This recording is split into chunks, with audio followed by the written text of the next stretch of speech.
Ça se passe ou quoi?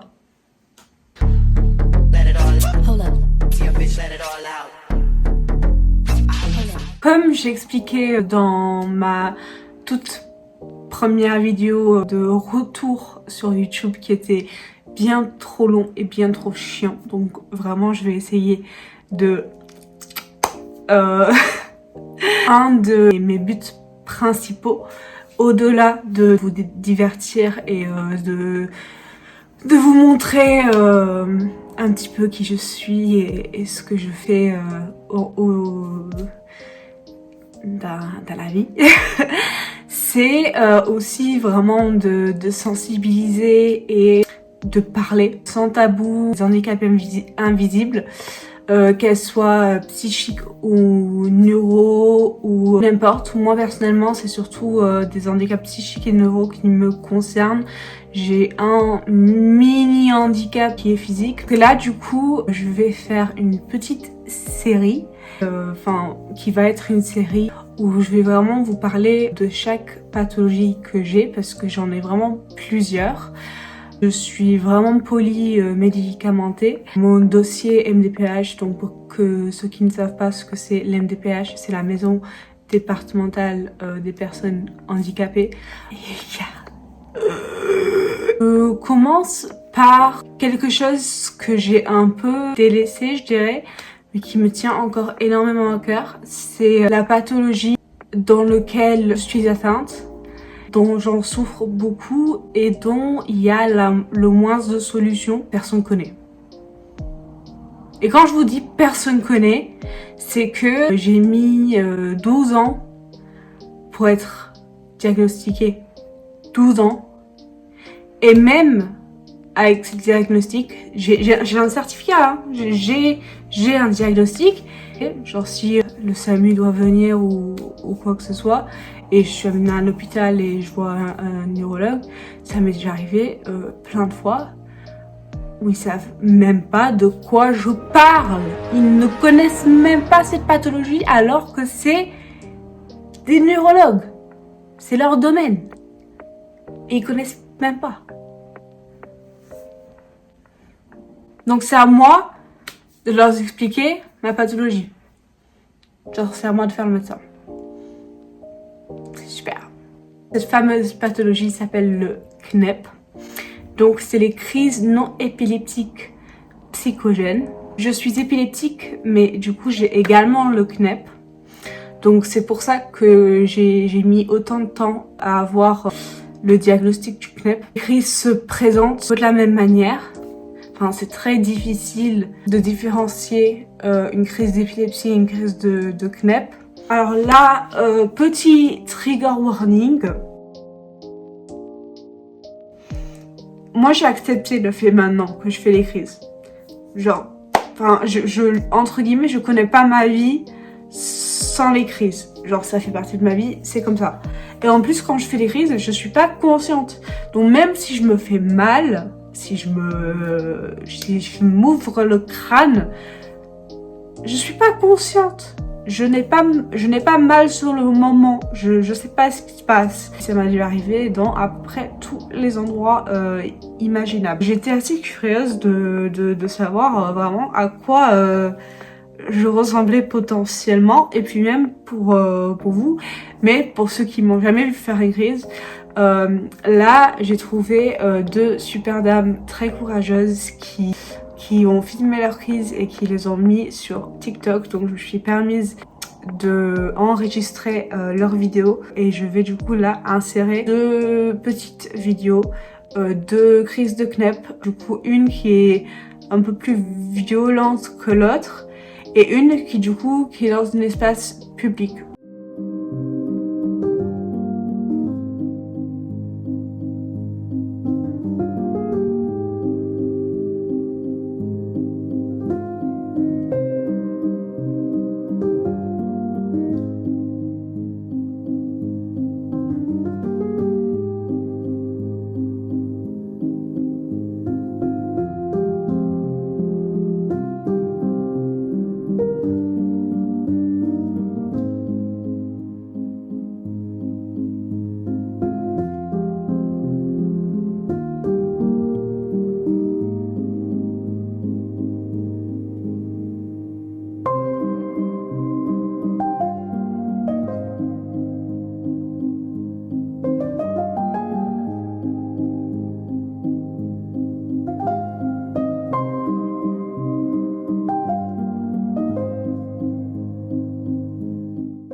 faint and have a seizure with me in a 5-star restaurant. In the bathroom, of course. It's not busy. Yeah. Like my tongue feels weird. Yeah. Now I'm starting to disassociate. You there? And around 30 seconds later, I'm conscious but not responsive. There I go. Out here, we definitely do have less public areas. Oh wait, she's out. She's out now. Yeah. Okay. She's out now. So, okay. I was not in a safe position, so they did have to move me. How long has she been out? Do we know? I don't know. It's been on the video. We have her. I need to call the medics. That's for us. We need to call the squad. We can't have this happening right now. So we need to call the squad. Okay? Okay. Do you wanna? The seizure starts to pick up. At this point, my shoulders are just beginning to thrust. We got you, Elise. We got you. It's okay. The convulsions get stronger and stronger. You can see my left hand moving a good bit, along with my shoulders. Now my eyes are open and I'm conscious, but I'm not responsive. And the seizure is starting to dial down.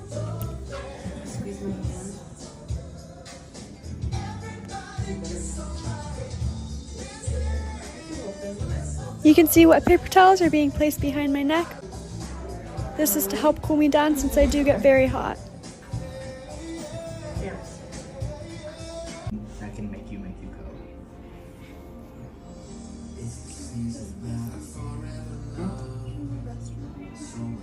No. Là, du coup, je vais vous donner vraiment les informations. Je vais baisser les yeux parce que j'ai mon ordi, parce que j'ai pas envie de dire des bêtises.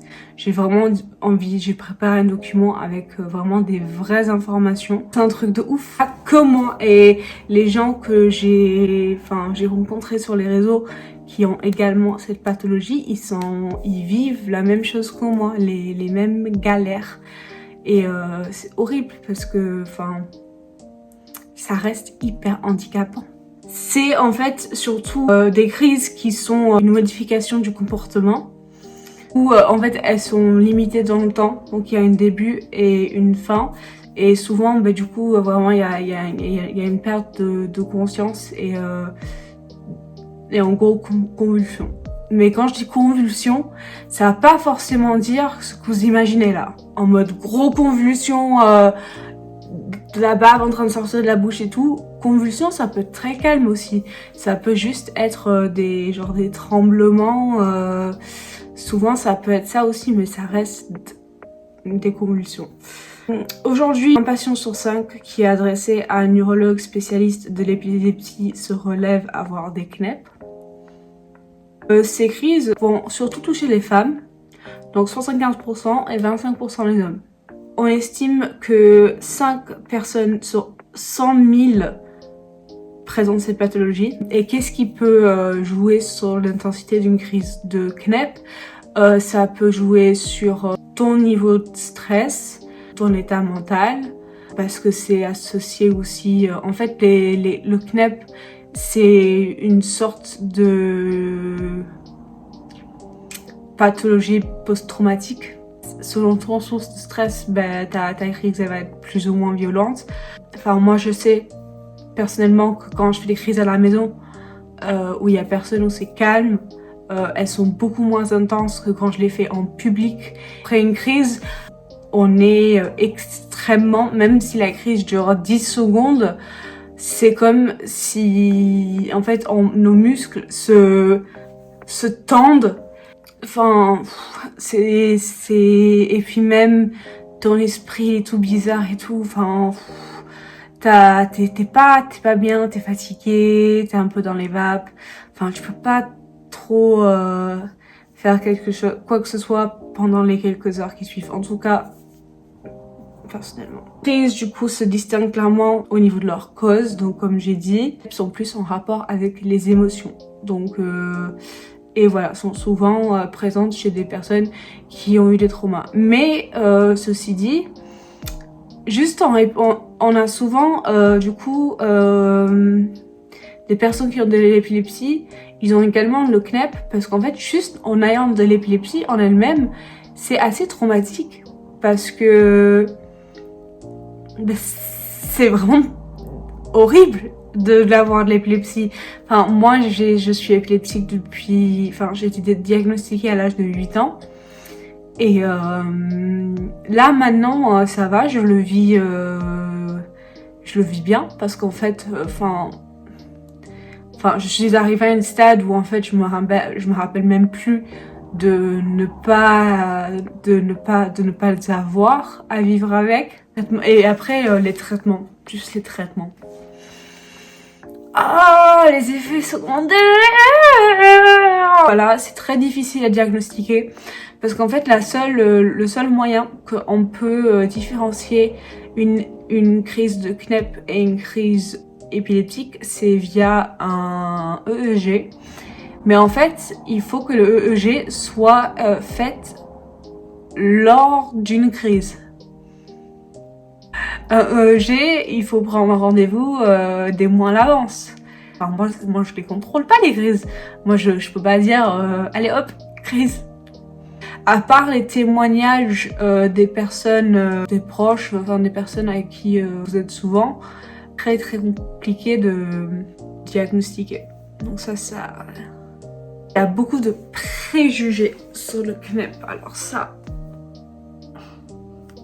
Au secours. Parce que moi, quand j'étais diagnostiquée avec le Knepp, ben évidemment, vu que je n'en avais jamais entendu parler, je suis allée en ligne pour regarder, pour me renseigner. Et quelle horreur!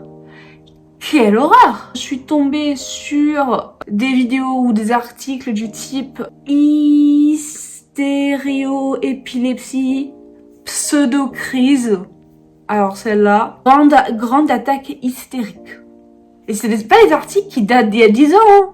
Le truc, c'est en mode, vous simulez. C'est très sympa. Là où j'arrive à définir si j'ai fait une crise d'épilepsie ou si j'ai fait une crise de Knepp, c'est que quand j'ai fait une crise de Knepp, généralement, je pleure. Du coup, je vous parlais tout à l'heure de moi, mon délai de diagnostic. Et en fait, finalement, elle est pas si éloignée de la moyenne. Parce qu'en fait, la moyenne, elle est de 7 ans. On nous donne plein de traitements tropicaux. Alors, pour des petits pourcentages, 20 à 30% des patients ont déjà subi des traumatismes crâniens. 20% ont des difficultés d'apprentissage lors de leur scolarité. 10 à 20% des patients ayant des Knepp souffrent aussi d'épilepsie. Elles sont présentes dans 70% des cas. Troubles dépressifs, troubles anxieux, dont syndrome de stress post-traumatique et d'autres troubles dissociatifs. Et du coup, pour finir, la prise en charge. Il n'existe pas de traitement pour le Knepp.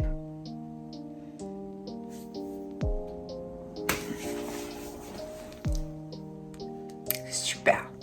Mais une fois le diagnostic posé, on nous donne un petit document de l'université de Lorraine. Vous pouvez la trouver en ligne. Je vous mettrai le lien dans la description. Je précise bien qu'on n'est ni folle, fou, ni simulatrice, simulateur. Que nos crises sont bien réelles.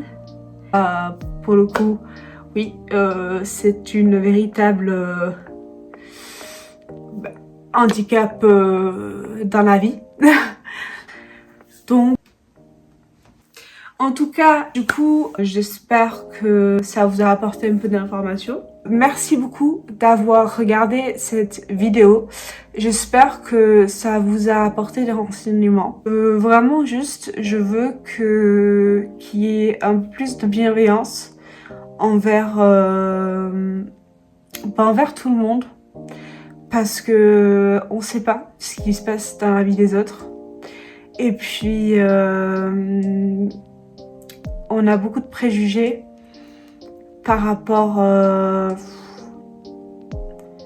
aux handicaps en général, à la santé mentale. Enfin, je pense qu'on a encore beaucoup de chemin à faire. On a, voilà, du progrès à faire. La preuve avec le Knepp. Je vous conseille aussi un livre que je vous mets Là, c'est à peu près le seul livre qui existe en France. C'est une dame de Nantes, l'université de Nantes, qui a fait des recherches et enfin qui a écrit ce livre. Donc voilà, il est assez chouette. Si vous avez des questions, vous mettez dans les commentaires. Sinon, vous me contactez sur Instagram si vous voulez discuter plus en privé.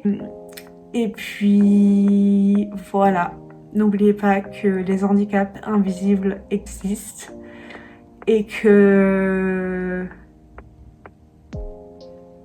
on essaie juste au mieux. Voilà. Bisous, merci d'avoir regardé. N'hésitez pas à vous abonner, liker, commenter.